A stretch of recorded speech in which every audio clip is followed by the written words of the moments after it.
Hello students, तो आज हम लोग लेकर आए हैं आपके लिए chapter admission of a partner, यानी कि आपके एमसीक्यूज वाले एग्जाम हैं, काफ़ी इंतजार कर रहे होगे उसका। तो उसके लिए इंपॉर्टेंट टॉपिक्स हैं, उन टॉपिक्स को आप रिवाइज करके वो सारे एमसीक्यूज क्वेश्चंस आसानी से कर पाएंगे। तो इनको ध्यान से आप समझिए, बार बार देखिए और अपने दोस्तों को भी शेयर कीजिएगा, लाइक करें और कोई डाउट है तो कमेंट भी कर सकते हैं, ठीक है, अप्रिशिएट भी कर सकते हैं। चलते हैं तो फिर एडमिशन ऑफ अ पार्टनर पे। एजुकेटेड एरा में ये आपको पहली बार आपको स्पेशल टॉपिक्स कराया जा रहा है जिससे आप आसानी से कर पाएंगे। तो देखिए क्या है admission of a partner. Admission of a partner में सबसे पहला क्वेश्चन ही जनरेट होता है वाई, यानी कि ऑब्जेक्ट है ना। Why are new partner admitted, एक नए पार्टनर को आप क्यों एडमिट करेंगे, ऑब्जेक्ट क्या है, उसका पर्पस क्या है। तो सर ऑब्जेक्ट, कई सारे ऑब्जेक्ट हो सकते हैं एक नए पार्टनर को एडमिट करने के लिए। आप खुद से पर्सनली समझ के देखिए कि एक नए पार्टनर को एडमिट करने से एक सबसे बड़ा फायदा कई बार देखा जाता है कि इंक्रीज इन कैपिटल। कई बार हमारे बिजनेस की कैपिटल अगर कम है और कोई फाइनेंशियली बहुत स्ट्रांग है, कोई ऐसा हमारा फ्रेंड है, पर्सन है, तो हम उसको क्या करते हैं अपने बिजनेस में एडमिट कर लेते हैं, यानी कि हम अपने बिजनेस में उसको पार्टनरशिप के लिए ऑफर करते हैं ना, पार्टनर बनाने के लिए। तो देखो इंक्रीज इन कैपिटल, एक तो कैपिटल इंक्रीज हो जाएगी, दूसरा क्या होगा sir, for better financial position. Better financial position, financial position को इंप्रूव करना, बढ़िया करना है ना, ये सारा ऑब्जेक्ट हो सकता है। तो फाइनेंशियल पोजीशन क्या है बिजनेस की, अगर नया पार्टनर आएगा तो कैपिटल इंट्रोड्यूस करेगा, और कैपिटल इंट्रोड्यूस करेगा तो हमारे बिजनेस में जो वित्तीय स्थिति या फाइनेंशियल पोजीशन है वो अच्छी हो जाएगी, राइट। क्योंकि कैपिटल इंक्रीज होने से हमारी बैलेंस शीट भी अच्छी दिखेगी, कैपिटल ज्यादा होगी तो हम ज्यादा कुछ कर पाएंगे। तो बेटर फाइनेंशियल पोजीशन हो सकता है। इंप्रूविंग मैनेजमेंट को इंप्रूव किया जा सकता है। भाई 2 की शक्ति से ज्यादा बेटर, 4 की शक्ति, 3 की शक्ति, 5 की शक्ति, राइट। तो 2 ही पार्टनर थे, उसको मैनेज करना बिजनेस को बहुत ही टफ हो रहा था। हो सकता है कि 3 ब्रांचेस थी, 4 ब्रांचेस थी, वो अकेले मैनेज नहीं किया जा सकता 2 पार्टनर के द्वारा। तो एक नए पार्टनर के आ जाने से अलग अलग उन तीनों ब्रांचेस को मैनेज किया जा सकता है। ऐसा भी हो सकता है एक सिंगल फर्म है, उसमें तीनों अलग अलग एक्टिविटीज के लिए पार्टनर हैं, यानी कि एक प्रोडक्शन को देखेगा, एक मार्केटिंग को देखेगा, एक फाइनेंस को देखेगा। तो ये सारी चीजें इसमें हो सकते हैं। तो इससे क्या होगा, मैनेजमेंट इंप्रूव होगी। For new skills. अब न्यू स्किल्स में क्या है सर, मानकर चलिए कि एक ऐसा हमारा, मान लीजिए कोई डांसिंग इंस्टीट्यूट है, अब 2 लोगों का पार्टनरशिप फॉर्म है डांसिंग इंस्टीट्यूट, और कोई बेटर हमें लग रहा है कि एक हमारा दोस्त ऐसा है जो हमसे भी बेहतर, बहुत अच्छा डांस करना जानता है, वो डांस आता है उसे, तो हम उसे एक पार्टनरशिप के लिए ऑफर कर सकते हैं, यानी कि उसे पार्टनर बना सकते हैं। तो हमारे बिजनेस में कुछ न्यू आइडियाज, न्यू स्किल्स आने की वजह से स्टूडेंट्स की ग्रोथ हो सकती है और हमारी और अच्छी इनकम हो सकती है, राइट। तो न्यू स्किल्स के लिए भी किया जा सकता है। इंक्रीज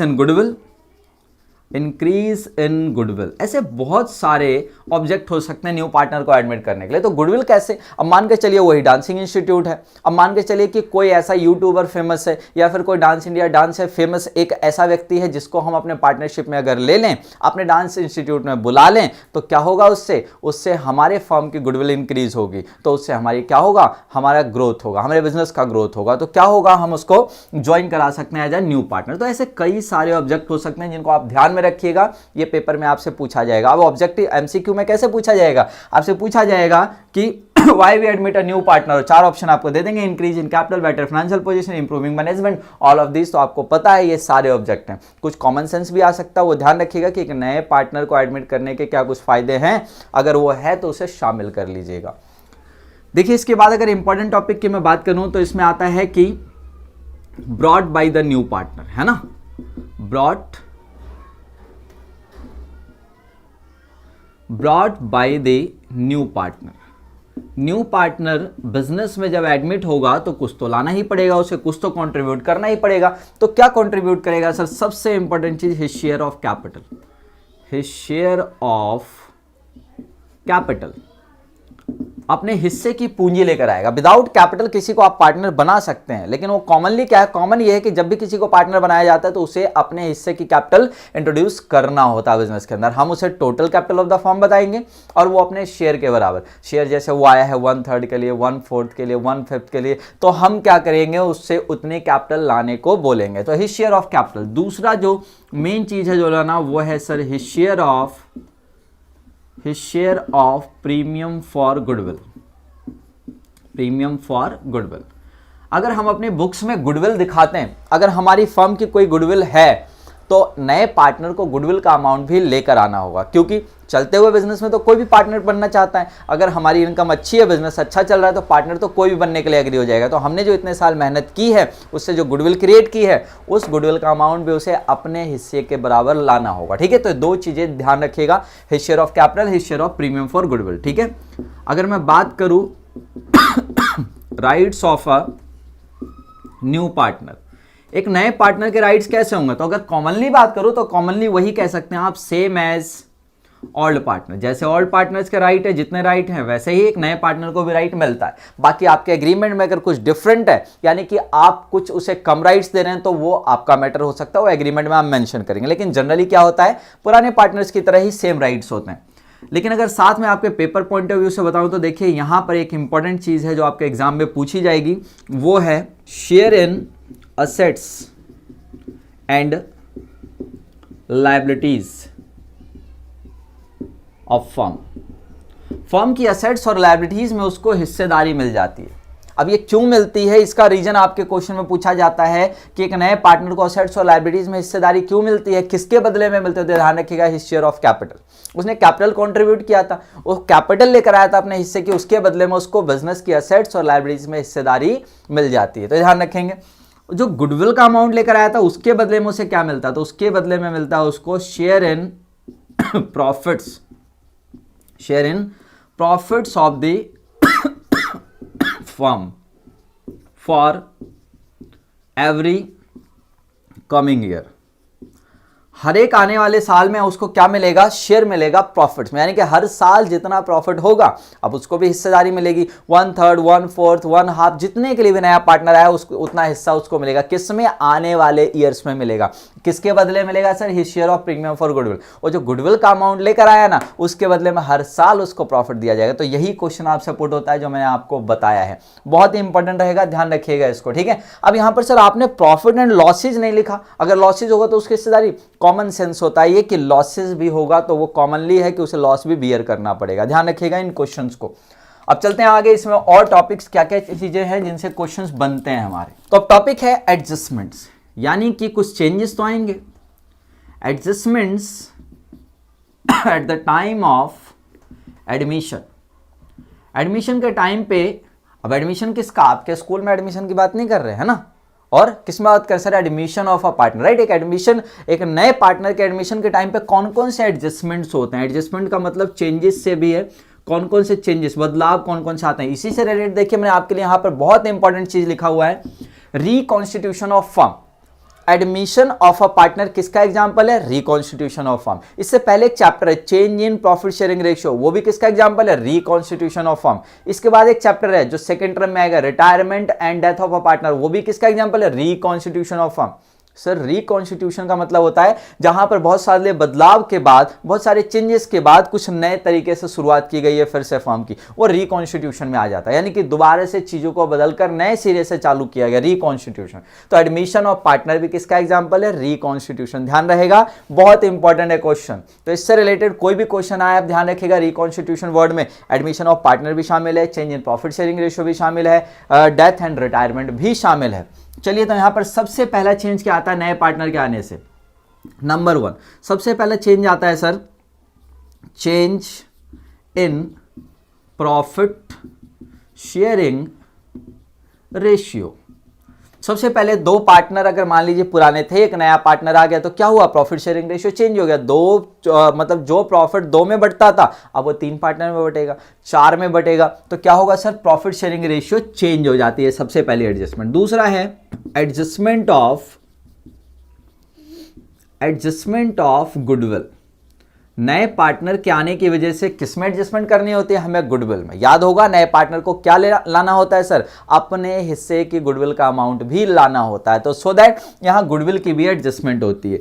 तीसरी एडजस्टमेंट ऑफ कैपिटल, आप समझ ही रहे होंगे, वो कैपिटल का अमाउंट भी लाता है, फर्म की कैपिटल बढ़ जाएगी तो सर कैपिटल की भी तो कुछ एडजस्टमेंट होगी। चलिए, इसके अलावा क्या है सर, एडजस्टमेंट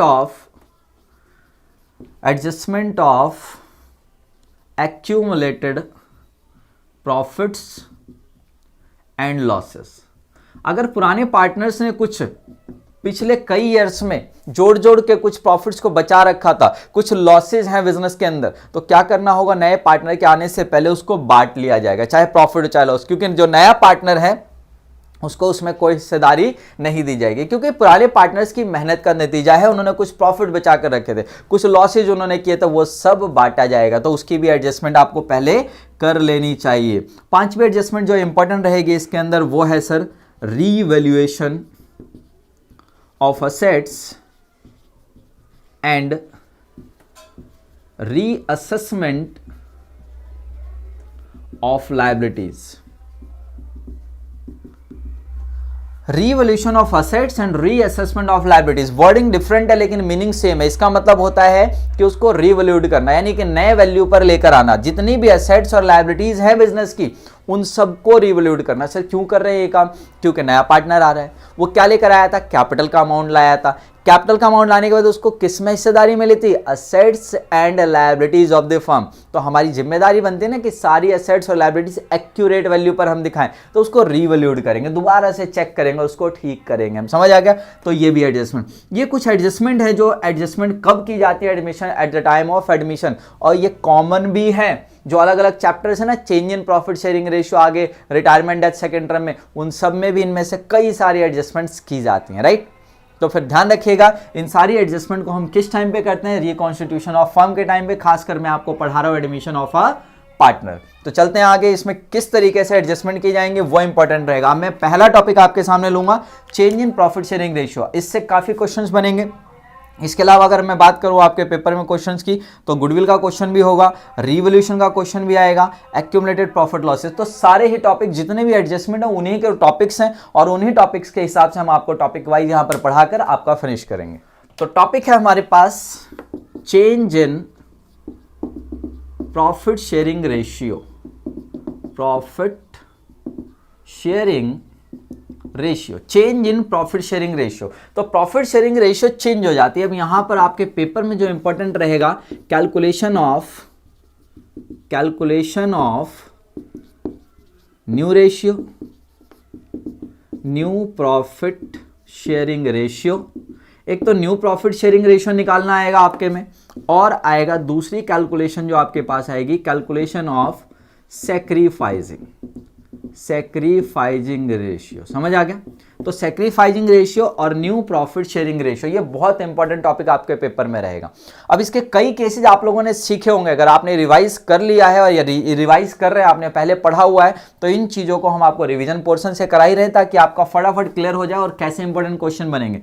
तो देखो, new profit sharing ratio calculate करना और सैक्रिफाइजिंग रेशियो कैलकुलेट करना, ये किस तरीके का टॉपिक है। सैक्रिफाइजिंग रेशियो अगर आपको याद हो तो सैक्रिफाइजिंग रेशियो का मतलब होता है कि नया पार्टनर आया है और ओल्ड पार्टनर्स उसके फेवर में अपने शेयर में से जितना शेयर छोड़ रहे हैं, किसके लिए दे रहे हैं, किसको दे रहे हैं सर, नए पार्टनर को, वही क्या कहलाता है, सैक्रिफाइजिंग रेशियो। यानी कि old partner sacrifice his share in favour of new partner. तो सैक्रिफाइजिंग रेशियो कैसे निकाला जाता है, सैक्रिफाइजिंग रेशियो किसके लिए निकालेंगे, कौन सैक्रिफाइस करेगा, ओल्ड पार्टनर। तो सर सैक्रिफाइजिंग रेशियो निकालने का जो फॉर्मूला होता है वो होता है sir, sacrificing ratio is equals to old ratio, partner की old ratio minus new ratio. अब ये फॉर्मूले के रूप में भी आपके पेपर में एमसीक्यू बन सकता है और रियलिटी में निकालने के लिए भी आ सकता है कि कैसे निकाला जाता है। सैक्रिफाइजिंग रेशियो बहुत ज्यादा इंपॉर्टेंट रहता है, ठीक है।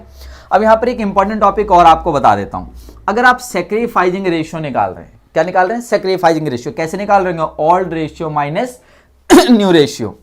और अगर ये कैलकुलेट माइनस में हो जाए, इफ इट इज कैलकुलेटेड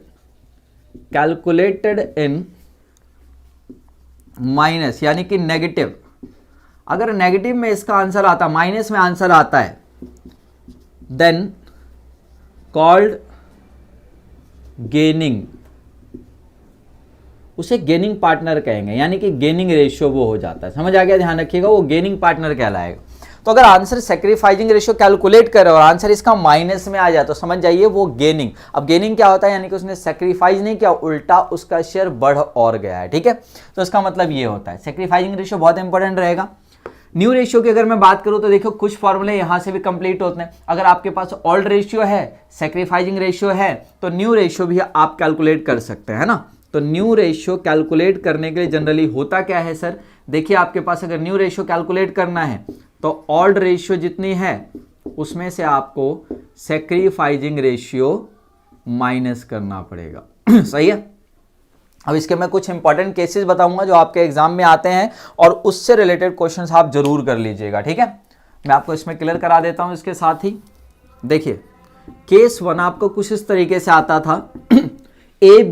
ए और बी दो पार्टनर है, रेशियो है 3:1, कुछ भी हो सकता है यहाँ पर, डजंट मैटर, ठीक है।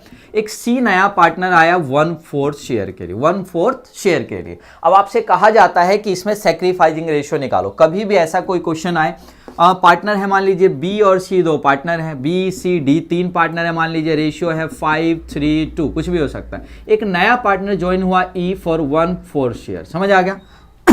1/4 शेयर, 1/3 शेयर, कुछ भी लिख दीजिए, मैं 1/3 कर देता हूँ, समझ आ गया।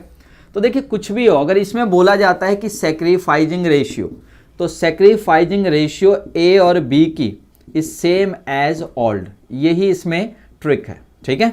3:1 आप अगर फॉर्मूले से कैलकुलेट करेंगे पहले न्यू रेशियो निकालेंगे। भाई सैक्रिफाइसिंग रेशियो निकालने के लिए तो सर आपने फॉर्मूला बताया old ratio minus new ratio. तो ओल्ड रेशियो तो है सर, ये ओल्ड रेशियो है, लेकिन न्यू रेशियो तो है नहीं, न्यू रेशियो आपको निकालनी पड़ेगी।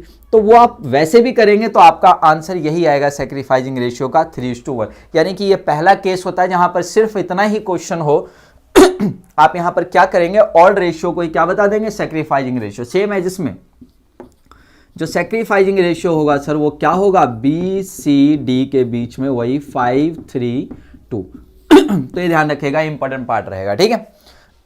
अब मैं आपको केस 2 बताता हूं, केस 2 में आप कैसे करेंगे, अगर केस 2 का क्वेश्चन कैसा होता है और उसमें शॉर्टली आप कैसे करेंगे। देखिए केस 2 में आपसे क्वेश्चन कहेगा इस तरीके से, ए और बी दो पार्टनर हैं, रेशियो है इनके बीच में 3:1। एक नया पार्टनर एडमिट हुआ सी, और सी जो एडमिट हुआ है वो हुआ है 1/4 के लिए। चलिए इस बार 1/5 कर देते हैं, इससे कोई मतलब तो होता नहीं है, 1/5 के लिए। और उसने कहा ये जो केस होता है ये होता है एक्वायर्स, ठीक है, वांट, इस तरह के वर्डिंग यूज होंगे, फ्रॉम, इस तरह के वर्डिंग यूज होंगे। तो इसमें लिखा है कि C admitted as of 1/5 share and he want या acquire his share from A and B. किससे अपना शेयर मांग रहा है, ए और बी से। तो ए और बी से कितना शेयर मांग रहा है, इसने कहा कि he acquires his share from A and B in the ratio of 4:1। कितने में मांग रहा है सर, 4:1 में। तो आप सिंपली इसे ही आप इसे सैक्रिफाइसिंग रेशियो बता देंगे, समझ आ गया। ये आपकी सैक्रिफाइसिंग रेशियो बन जाएगी यहां पर, ठीक है। तो ध्यान रखिएगा, अगर कभी कहता है कि A and B are two partners, ratio 3:1, C admitted as a 1/5 share and he acquires his share from A and B in the ratio 4:1। तो 4:1 में अगर वो अपना शेयर का हिस्सा मांग रहा है तो ये उसकी क्या हो जाएगी, सैक्रिफाइसिंग रेशियो हो जाएगी। ध्यान रखेंगे इस बात को। चलिए अब इसके अलावा कोई क्वेश्चन आपके पेपर में ऐसा भी आ सकता है कि ए बी दो पार्टनर हैं, सी है 3 पार्टनर है मान लीजिए, रेशियो है इनका 4:1, इस तरीके की रेशियो है इनकी। एक नया पार्टनर एडमिट हो रहा है जेड, और ये जेड हो रहा है एडमिट 1/3 के लिए, चलिए ठीक है, 1/3 के लिए। और इसने कहा कि वो अपना शेयर एंटायरली फ्रॉम ए, अपना सारा शेयर केवल किससे मांग रहा है, ए से। तो यहां पर सैक्रिफाइसिंग पार्टनर कौन होगा सर, ए होगा सर। बी और सी यहां सैक्रिफाइसिंग पार्टनर नहीं होंगे। उसने क्या कहा, अपना सारा का सारा शेयर किससे मांग रहा है, एंटायरली फ्रॉम ए से मांग रहा है, तो सर ए सैक्रिफाइसिंग पार्टनर हो जाएगा, ठीक है। एक ये केस हो गया। केस 2 के अंदर ये क्वेश्चंस मैं आपको बता दे रहा हूं बाकी ये किसी में भी काउंट हो जाता है, केस 1 में ज्यादातर काउंट करते हैं इसको। तो सैक्रिफाइसिंग कौन है, इसमें ए है, सिर्फ ध्यान रखिएगा, ये पार्टनर सैक्रिफाइसिंग होगा। अच्छा, एक क्वेश्चन इस तरीके से देखिए, क्वेश्चन है मान लीजिए बी और सी दो पार्टनर है, रेशियो है 5:4। एक नया पार्टनर एडमिट हुआ है, नया पार्टनर एडमिट हुआ जेड, ये हुआ है मान लीजिए 1/6 शेयर के लिए, ठीक है सर। इसके बाद बोला कि Z acquires his share equally from B and C, equally from B and C. तो इसका भी मतलब वही है, इस तरीके से जैसा मैंने यहां बताया था। तो इसने बोला equally from B and C, तो ये जो इक्वली है यही क्या है आपका सैक्रिफाइसिंग रेशियो। तो आपको कैलकुलेट करने की आवश्यकता नहीं पड़ेगी। ये नहीं कि आपने फॉर्मूला देखा और फॉर्मूला देखा कि आपने old ratio minus new ratio, old ratio minus new ratio करने लग गए, तब तो फिर आपका टाइम हो जाएगा। तो आपको इस तरीके की ट्रिक्स यूज कर लेनी है इसके अंदर, ठीक है। इसके आगे चलते हैं, केस थर्ड के कुछ क्वेश्चन किस तरीके से आएंगे, आपको उसमें भी सिंपली ही करना है, सिंपल ही होता वो भी, देखिए कैसे करेंगे आप। केस थर्ड में आपके बार बोला जाएगा आपकी बार कि C and D are two partners, ratio है इसका 4:3, ये रेशियो है, मान लीजिए सी एंड डी पार्टनर है, रेशियो ये है। एक नया पार्टनर एडमिट हुआ, मानकर चलिए यहाँ पर जे एक नया पार्टनर है। अब इसने कहा सी सरेंडर्ड, यहाँ वर्ड क्या यूज होता है सर, यहाँ वर्ड यूज होता है सरेंडर या गिव्स। तो ये थर्ड केस की पहचान है जहां पर पुराने पार्टनर्स खुद से ही अपना शेयर सरेंडर कर रहे हैं, किसके फेवर में, नए पार्टनर के शेयर, नए पार्टनर के फेवर में। तो देखिए इसने कहा कि C surrendered 1/4 of his share, और इसने कहा D surrendered 1/3 of his share in favour of J. तो यहां पर आपसे पूछा जाएगा कि इनकी सैक्रिफाइसिंग रेशियो क्या है। तो सैक्रिफाइसिंग रेशियो यहां पर बनाने के लिए आपको सिंपली क्या करना है, देखिए इसने कहा कि सी कितना सरेंडर करेगा 1/4 ऑफ हिज शेयर, डी कितना सरेंडर करेगा 1/3 ऑफ हिज शेयर। तो देखिए सी की जो सरेंडर वैल्यू होगी, सी सरेंडर वैल्यू, सी कितना सरेंडर करेगा, तो सी सरेंडर करेगा सर 1/4 किसका, अपने शेयर का। इसका शेयर क्या है 4/7, समझ आ गया। डी कितना शेयर करेगा सर 1/3 ऑफ हिज शेयर, तो इसका शेयर कितना है 3/7, तो ये हो गया सर 4/28 और ये हो गया 3/21, ऐसा ही है 4/28 और ये हो गया 4 और ये हो गया आपका 3/21। देखिए सैक्रिफाइसिंग रेशियो यही बन जाती है आपकी सी और डी की, कितना 4:3। लेकिन ध्यान रखिएगा ये आपका जो बेस है यानी कि डिनोमिनेटर ये बराबर होना चाहिए। अब ये बराबर नहीं है, यहाँ पर 28 है, यहाँ पर 21 है, तो कभी भी ऐसा है तो पहले आपको उसको बराबर करना पड़ेगा। बराबर करने के बाद ही आप इसको क्या कर सकते हैं, आप इसको मतलब कि बराबर करने के बाद रेशियो बना सकते हैं। मतलब यहाँ भी 28 है, यहाँ भी 28 होता, यहाँ भी 21 है, यहाँ भी 20। रेशियो तभी बनती है जब बेस यानी कि डिनोमिनेटर बराबर होता है। फिलहाल बराबर करना पड़ेगा, तो सब बराबर करने के लिए देखिए हम क्या कर रहे हैं, पहले तो मैं कट कर देता हूँ इसको, ये यहाँ कट हो रहा है क्योंकि पहले से बराबर नहीं है। 3 7 जा यानी कि ये 17 आ गया। अब देखिए तब भी अलग अलग है तो मैं इसको अलग ऐसे लिख लूँगा 428 17। अब बराबर करने के लिए मैं इसको 28 एलसीएम हो गया 4, इस तरीके से आप बराबर करेंगे। अगर बराबर नहीं है 4 तो ये हो गया आपका 4:4 यानी कि ये 4:4 दोनों 4 से डिवाइडेड है 1:1, तो ये सैक्रिफाइसिंग रेशियो माना जाएगा यहाँ पर कितना 1:1। तो ध्यान रखिएगा इस तरीके से आप क्वेश्चन को सॉल्व करते हैं। सर अगर यहीं पर बेस बराबर हो जाता अपने आप ही, कई बार वैल्यूज ऐसी मिलेंगी आपको जिससे ये जो डिनोमिनेटर दोनों सेम हो गए, तो मैं सीधा कह देता 4:3 रेशियो है। तो ध्यान रखेंगे इस चीज को, ये केस थर्ड। तो इस तरीके से आपके जो शॉर्ट ट्रिक्स हैं यानी कि ये काम आएंगे आपके पेपर में, जिससे आप प्रैक्टिस कर लेंगे तो आपके लिए अच्छा हो जाएगा, ठीक है। अब नेक्स्ट जो टॉपिक है इसके अंदर वो है हमारा प्रीमियम फॉर गुडविल की एडजस्टमेंट। मैं उसके ऊपर लेकर चलता हूं, फिर आगे हम चलेंगे नेक्स्ट टॉपिक। तो टॉपिक है हमारा adjustment of premium for goodwill. देखो ये वो टॉपिक आ गया है जब नया पार्टनर आपके सामने क्या करता है, गुडविल का अमाउंट लेकर आता है अपने हिस्से का, है ना। तो यहीं पर ध्यान रखिएगा। अब बच्चे पूछेंगे सैक्रिफाइसिंग रेशियो का यूज कहाँ होता है, तो यहीं आता है और यही क्वेश्चन बनेगा कि for which purpose use sacrificing ratio. तो सैक्रिफाइसिंग रेशियो किस लिए यूज होता है, सैक्रिफाइसिंग रेशियो यहां पर यूज होता है किस लिए, गुडविल जो अमाउंट लेकर आएगा नया पार्टनर उसको किसमें डिस्ट्रीब्यूट करना है, ओल्ड पार्टनर। ओल्ड पार्टनर बोले तो सैक्रिफाइसिंग पार्टनर में सैक्रिफाइसिंग रेशियो में। ये रट लीजिए बिल्कुल, क्या चीज सर, जो गुडविल का अमाउंट नया पार्टनर लाएगा वो किसमें बटेगा, सैक्रिफाइसिंग पार्टनर्स में और सैक्रिफाइसिंग रेशियो यानी कि ओल्ड पार्टनर में सैक्रिफाइसिंग रेशियो में। तो ये यूज होता है, समझ आ गया, यूज फॉर ये। तो देखिए यहां पर अगर वो कैश में लेकर आता है, एक केस है इसमें कैश, यानी कि कैश का मतलब है कि अमाउंट लेकर आया। तो सर देखिए पहली एंट्री आप इसमें करते हैं कैश या बैंक अकाउंट डेबिट टू, किस चीज का अमाउंट लेकर आया है सर, प्रीमियम फॉर गुडविल। ये जनरल एंट्री पेपर में आपसे पूछी जा सकती है, बहुत इंपॉर्टेंट रहेगा। एक तो क्वेश्चन सबसे पहले यही बताया कि सैक्रिफाइसिंग रेशियो किस लिए यूज होती है, दूसरा ये देखिए इसमें यूज होगा कैश या bank account debit to premium for goodwill. अगर सर कैपिटल की भी बात बता दी कि कैपिटल लेकर आया तो न्यू पार्टनर कैपिटल की भी ये जनरल एंट्री ऐसी, न्यू पार्टनर्स कैपिटल अकाउंट। समझ आ गया? तो इस तरीके से आप जनरल एंट्री करते हैं। कैश या बैंक कुछ भी लिख सकते हैं, कैश या bank account debit to premium for goodwill to new partners capital account. Main इसकी मैं बात कर रहा हूं cash to premium for goodwill. ये जो हम पैसा लेकर आया ये किस में बांटा जाता है सर?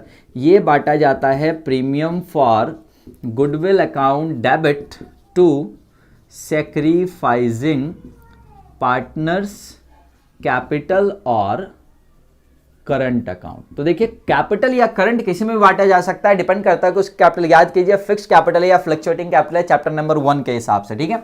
तो अगर फ्लक्चुएटिंग कैपिटल है तो पार्टनर्स कैपिटल, फिक्स्ड कैपिटल है तो करंट अकाउंट में बांटा जाएगा। तो यहां पर क्या यूज होता है वही मैंने बताया, इन सैक्रिफाइसिंग रेशियो। समझ आ गया? सैक्रिफाइसिंग रेशियो में इसको हमें बांटना होता है। तो ये वो केस है जहां पर वो नया पार्टनर गुडविल का अमाउंट लेकर आया है और वो लाने के बाद बताया नहीं जाता आपको, सीधा बांटना ही होता है। बोले ना बोले गुडविल बढ़ जाएगा किसमें? सैक्रिफाइसिंग पार्टनर्स में, सैक्रिफाइसिंग रेशियो में। इसको हम लोग रिटेन की भी एंट्री कहते हैं, डिस्ट्रीब्यूट भी बोल सकते हो, डिस्ट्रीब्यूट भी बोला जाता है इसको, और रिटेन भी बोला जाता है। रिटेन इनटू फर्म, फर्म के अंदर गुडविल का पैसा रखा गया, इसे कोई भी पार्टनर विड्रॉ करके घर नहीं ले गया, तो डिस्ट्रीब्यूट कर लीजिए, distribute between sacrificing partner in sacrificing ratio और रिटेन्ड इनटू फर्म, दोनों एक ही बात है। तो ये दो जनरल एंट्रियां होती है। नोट पॉइंट ध्यान रखिएगा, if goodwill appeared in the books of old firm, अगर ओल्ड फर्म में बुक्स में गुडविल अपीयर है तो उसे राइट ऑफ करना पड़ता है। क्या करना पड़ेगा सर? राइट ऑफ करना पड़ेगा, इसको ध्यान रखिएगा, ठीक है। तो राइट ऑफ कैसे करेंगे हम, इसको ध्यान रखें। राइट ऑफ करने की जनरल एंट्री होती है ओल्ड पार्टनर्स कैपिटल और current account debit to goodwill account. Most important, अभी गुडविल राइट ऑफ किस में होती है? In old ratio. पुरानी गुडविल को लोग राइट ऑफ कर देते, तो राइट ऑफ करना, अगर पुरानी बुक्स में गुडविल अपीयर है तो ओल्ड पार्टनर्स कैपिटल या करंट अकाउंट डेबिट, उनके कैपिटल या करंट अकाउंट से गुडविल कट कर दी जाएगी और टू गुडविल अकाउंट यहां पर जनरल एंट्री करनी है। अब जो गुडविल के केसेज है ना, बहुत सारे केसेज हैं। कई केसेज आपने पढ़े होंगे कि उसके अंदर गुडविल का पैसा हाफ लेकर आया है, कई बार गुडविल का पैसा बोला जाएगा कि उसमें लेकर ही नहीं आया है बिल्कुल, है ना, यानी कि कैश में लाने में एबल नहीं है, not able to brought in cash, और कई बार बोलेगा brought to able to brought in only some amount. तो देखो कुछ अमाउंट ला पाएगा तो इस तरीके से हम इसको करेंगे या नहीं करेंगे वो जानना आपके अलग अलग केसेस में, यानी कि ये वो केस है जब वो कैश में लेकर आया। और अलग अलग पार्ट्स के लिए फिर कैसा रहेगा उसमें आपने अगर सीखा हो तो रिवाइज कीजिएगा। इसमें मेन है सैक्रिफाइसिंग रेशियो का रोल, जिससे क्वेश्चन बनेगा मैंने बताया, और एक ये है राइट ऑफ की एंट्री, ठीक है। अब इसके बाद इसमें जो इंपॉर्टेंट टॉपिक पेपर के पॉइंट ऑफ व्यू से हो जाता है वो हो जाता है हिडन गुडविल। मैं हिडन गुडविल फटाफट बताता हूँ, हिडन गुडविल कैसे कैलकुलेट करते हैं उसका फॉर्मूला, और फिर ये टॉपिक फिनिश हो जाएगा आपका। तो अब इंपॉर्टेंट पार्ट देखते हैं इसका, हिडन गुडविल। अभी हिडन गुडविल का जो टॉपिक है इस पे आपका क्वेश्चन आ सकता है। हिडन गुडविल क्या चीज है समझ लीजिए, यानी कि नया पार्टनर गुडविल का अमाउंट लेकर आ रहा है या नहीं लेकर आ रहा है, कोई भी केस हो सकता है। तो हिडन गुडविल का जो टॉपिक है ना वो क्या कहता है समझिए, हिडन गुडविल छुपी हुई गुडविल कहा जाता है। यानी कि हो क्या रहा है क्वेश्चन में कि आपसे कहा गया नया पार्टनर गुडविल लेकर आया, ठीक है सर, या नहीं लेकर आया, दोनों बातें बता दी। अब आप जनरल एंट्री तो कर लेंगे उसके हिसाब से, लेकिन अमाउंट कैसे पुट करेंगे? आपको गुडविल पता ही नहीं कि उसे लाना कितना था या लेकर कितना आया, तो आपको उसके लिए क्या दिया होना चाहिए? Goodwill of the firm. Goodwill of the firm भी क्वेश्चन में नहीं गिवन है तो कैसे निकालेंगे? उसका कोई मेथड भी नहीं दे रखा कि super profit method, average profit method, capitalisation method किसी से निकालें, वो भी नहीं दिया। तो इस केस में आपको क्या करना है ध्यान रखिएगा, आपको नए पार्टनर की कैपिटल दी हुई होगी, तो आप क्या करेंगे समझ लीजिए ध्यान से, 2-3 स्टेप है। Total capital of the firm, आप क्या करेंगे? फर्म की टोटल कैपिटल निकालेंगे, किसके according? According to new partner capital. आपको क्वेश्चन में ना नए पार्टनर की कैपिटल गिवन होगी, उसके अकॉर्डिंग आप क्या निकाल लेंगे? Total capital of the firm, new partners capital into में reciprocal of his share.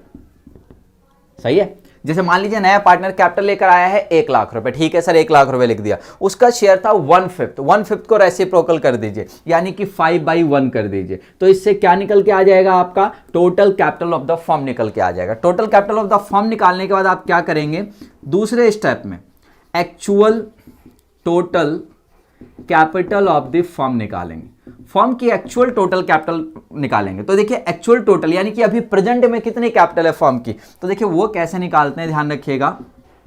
Old partners capital plus new partners capital plus accumulated profits, कोई एक्यूमुलेटेड प्रॉफिट उसे प्लस कर दीजिएगा, माइनस एक्यूमुलेटेड लॉसेस उसे माइनस कर दीजिएगा, ठीक है, और प्लस कर दीजिएगा रीवैल्यूएशन प्रॉफिट, रीवैल्यूएशन प्रॉफिट।